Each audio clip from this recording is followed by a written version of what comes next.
గత ఏడాది నవంబర్ 29వ తేదీన హైకోర్టు దీనిపై తీర్పు ఇచ్చి చట్టానికి అనుగుణంగా మళ్లీ కేటాయింపును పరిశీలించాలని ప్రభుత్వానికి సూచించింది.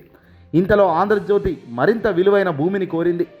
పరదేశిపాలెం వద్ద భూమి 74 సెంట్ల జాతీయ రహదారుల శాఖ బఫర్ జోన్లో ఉంది కాబట్టి వినియోగించుకోలేమని, ప్రత్యామ్నాయంగా పరదేశిపాలెం సర్వే నెంబర్ 168/3లోని ప్రభుత్వ భూమి 24 సెంట్లు, సర్వే నెంబర్ 203/2లో ఆంధ్రప్రదేశ్ హౌసింగ్ బోర్డు కాలనీకి చెందిన 50 సెంట్లు కావాలని కోరింది. దీంతో చంద్రబాబు నాయుడు గారు ముఖ్యమంత్రి హోదాలో ప్రభుత్వం ఆంధ్రజ్యోతి ఎండి రాధాకృష్ణకు మేలు చేయడానికి ఆ ఫైల్ను బుల్లెట్ రైల్లా నడిపించిందట.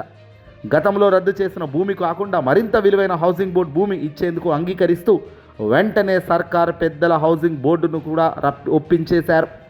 అందుకు ప్రతిగా హౌసింగ్ బోర్డుకు సర్వే నెంబర్ 168/1లో 64 సెంట్ల ప్రభుత్వ భూమిని మార్పిడి ఎక్స్చేంజ్ కింద ఇచ్చేందుకు ఒప్పించారు.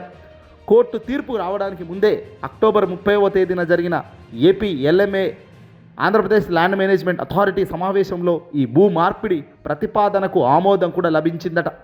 కోర్టు తీర్పుకు రాకుండానే ఈ కేటాయింపుపై నిర్ణయం జరిగిపోయిందన్న దానికి ఇదే నిదర్శనం.